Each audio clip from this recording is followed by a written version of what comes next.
Olá amigos, falo-vos este ano pela primeira vez, em nome da Hunting Brasil, para vos desejar um feliz ano novo, um ano cheio de boas caçadas e que seja um ano de grande esperança na solução dos nossos problemas como caçadores.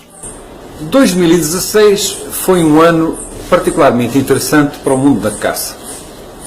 Realizou-se, por exemplo, o primeiro Congresso de Caça do Brasil Safari Club. Isto é um marco, porque ninguém acreditava que isto viesse a ser possível. Os caçadores finalmente começaram a mexer-se. A Hunting Brasil surge também no meio deste movimento de crescimento da caça do Brasil, querendo responder às necessidades que os caçadores têm de obter conhecimentos e informação que lhes permitam enfrentar os processos de caça com maior qualidade.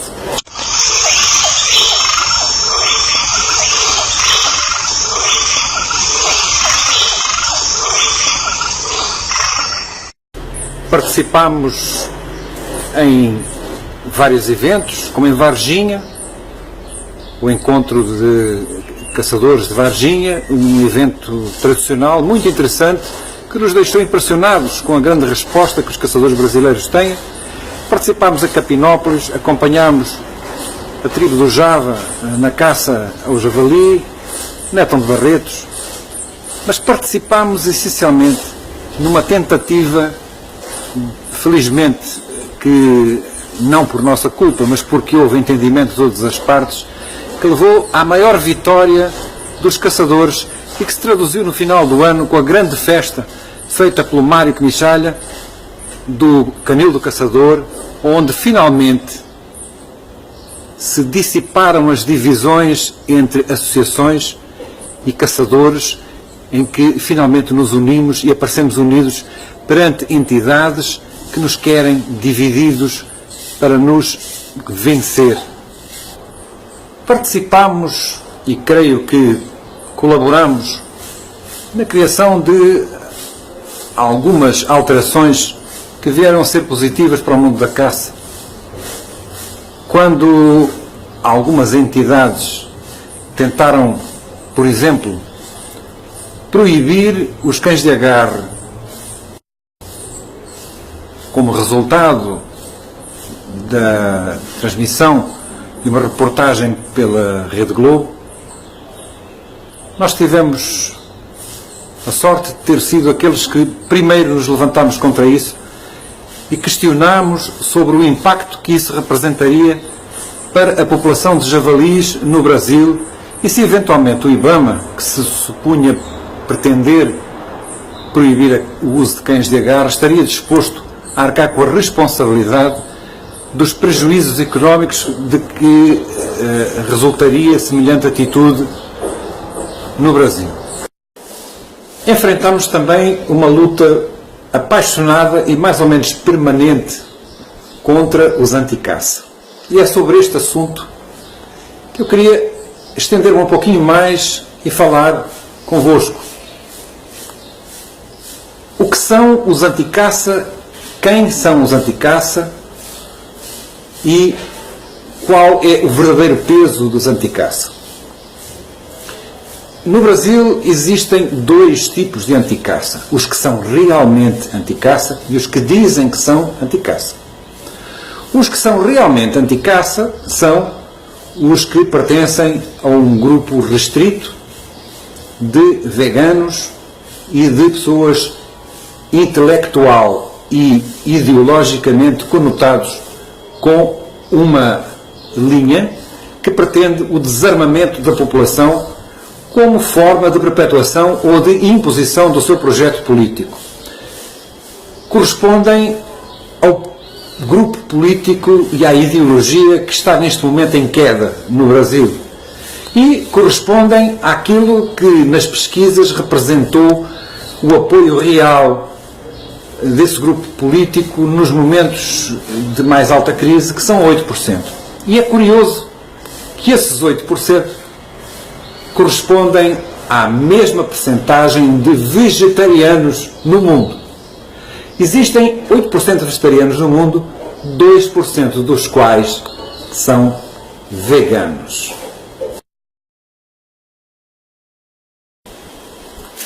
Dissemos que havia dois tipos de anticaça. Um deles são os vegetarianos e os veganos, que são os verdadeiros anticaça. Mas existem outro tipo de anticaça. São pessoas que são contra a caça porque é politicamente correto ser contra a caça. O politicamente correto é uma forma de evitar ter que pensar e raciocinar sobre as reais razões pelas quais alguns gritões nos acusam de estar errados. Mas vejamos, do ponto de vista da razão, se há razão para ser anticaça. Como dissemos, 8% dos brasileiros são vegetarianos ou veganos e uma parte deles, a maioria, são anticaça. Isso significa que 92% são carnívoros e, portanto, são caçadores.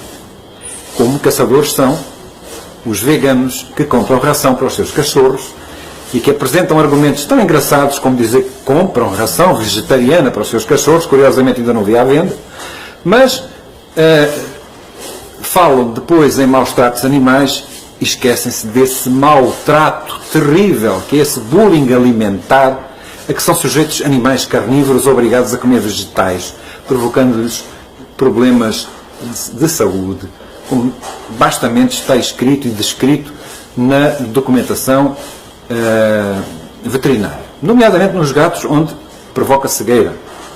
Portanto, esses 92% de comedores de carne, que não são veganos, portanto, são também caçadores como nós. A diferença é que, em sentido lato, eles são caçadores, porque eles apropriam-se de proteína animal para consumo, o que implica a morte de um animal. E sempre que há um abate do animal, há, em sentido lato, um processo de caça. Nós, caçadores, não terceirizamos o ato e vamos ao campo e caçamos. Eles caçam em propriedades fechadas, uma ecologia controlada, animais criados fora da liberdade, animais que são criados com esse objetivo. Vamos ver onde e como começa o ataque à caça e aos caçadores.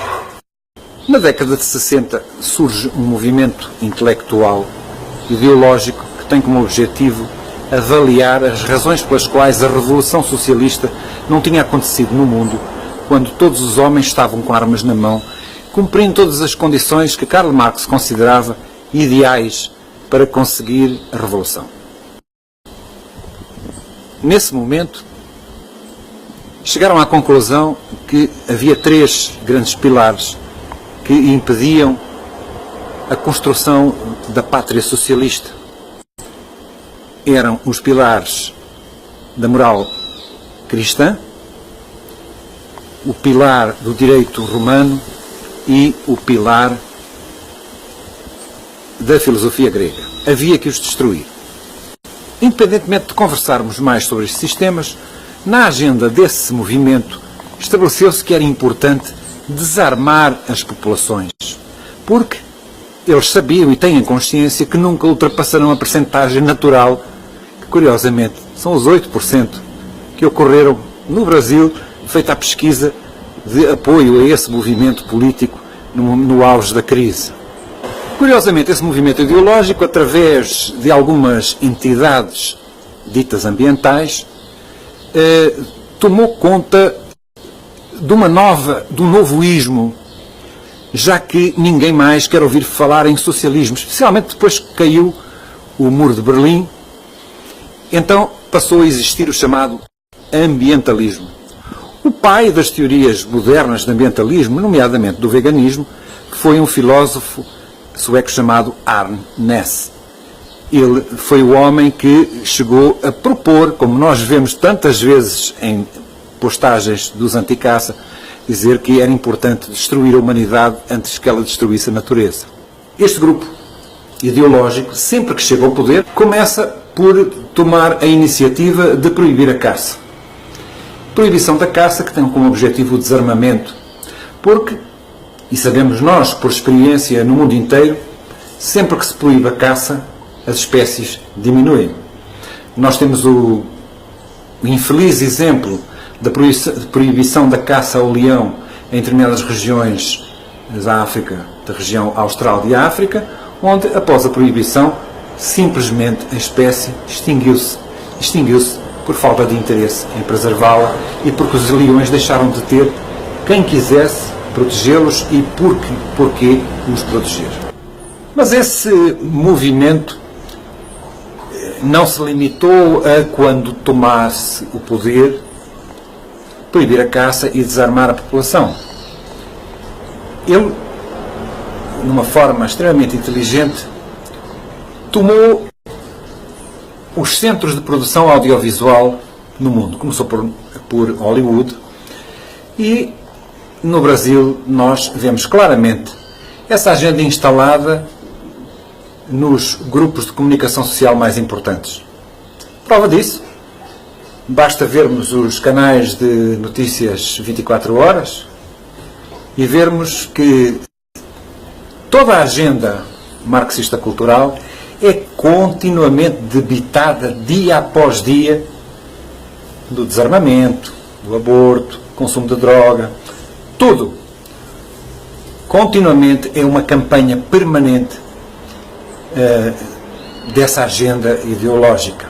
Nos Estados Unidos, em Hollywood, um dos mais importantes agentes do marxismo cultural foi o grupo Walt Disney. E começamos a ver a ação da Walt Disney nesse aspecto em filmes como, por exemplo, o Bambi. O Bambi é uma mistificação completa destinada a reformatar a cabeça das nossas crianças na guerra contra os caçadores. Repare-se que o caçador vai à floresta e mata a mãe do Bambi. Todos nós caçadores sabemos que nós, caçadores, preferimos abater machos e deixar as fêmeas para a reprodução. Portanto, não é ético caçar fêmeas, exceto quando se trata de, efetivamente, fazer controles populacionais. E, nesse caso, nós, caçadores, não matamos fêmeas com crias. Portanto, a mãe do Bambi jamais seria morta por um caçador. E para que o processo de intoxicação seja mais completo, atropelaram a própria biologia e a etologia do veado, colocando o pai do Bambi como o animal que criou e cuidou do pobre do Bambi. Não sabem que o macho, nos servídeos, só se aproxima da fêmea para copular. E depois do ato sexual nunca mais vê a fêmea. Só no ano seguinte, quando ela voltar a estar em si. Depois lançaram um novo filme, outra pérola de lavagem cerebral, O Rei Leão. Pobre do Rei Leão. Tudo muito humanizado, tudo cheio de sentimentos humanos, como aliás já no Bambi isso ocorreu, e que tudo na natureza era paz e equilíbrio. O único bicho ruim era o homem, como é lógico.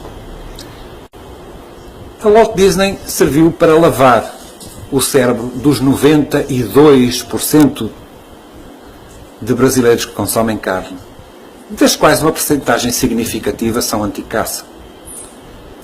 Mas não os posso condenar nem criticar. Durante 40, 50 anos, 60 anos, eles foram torturados por uma lavagem cerebral contínua contra a caça, uma pseudo-proteção à natureza e a destruição de todos os valores de tradição do ser humano normal. A Globo nunca disse a ninguém que no Rei Leão, no final, o Rei Leão come os outros animais, porque isso é o que acontece na natureza. Efetivamente, temos de considerar que no universo de 200 milhões de habitantes, 18 milhões são não consumidores de carne. E quase 200 milhões são consumidores de carne. Esses 200 milhões, hoje, são contra uma atividade que eles próprios praticam por falta de conhecimento. Nós, caçadores, temos a obrigação de os esclarecer e fazer entender a incoerência das suas próprias posições. Mas temos que o fazer de uma forma calma, serena, educada, respeitadora. Às vezes eles apresentam-se com uma linguagem um pouco dura, enfurecida. É que eles aprenderam-na com os veganos, que são extremamente agressivos. A verdade é que os anticaça são poucos e muito ruidosos. Parecem a maioria, mas não são. E a prova disso vai-se descobrir em breve. Vamos mostrar aos políticos que perdem votos é por estarem desse lado e estarem contra nós, quando somos consumidores de carne. Vamos fazer a razão estar do lado certo. Para que esta luta possa ser travada, é preciso informação. Geralmente as más e incorretas opiniões sobre o que quer que seja resultam de falta de informação. Os 92% de comedores de carne são maioria. E dentre estes 92%, os que são anti-caça são por desconhecimento da nossa razão. Vamos, portanto, fazê-los entender que a caça não só é um processo que defende a natureza, como é um processo natural de que eles próprios fazem parte. A Hunting Brasil vai, a partir de agora, passar a emitir um conjunto de matérias com uma temática direcionada à formação de nós caçadores, porque a muitos de nós também falta formação. Eu vejo às vezes caçadores tomarem posições dignas de anticaça em relação a determinadas formas e modalidades de caça, sinal de que desconhecem o que é caça, e também esclarecer principalmente os que são hoje contra a caça por falta de informação e de formação.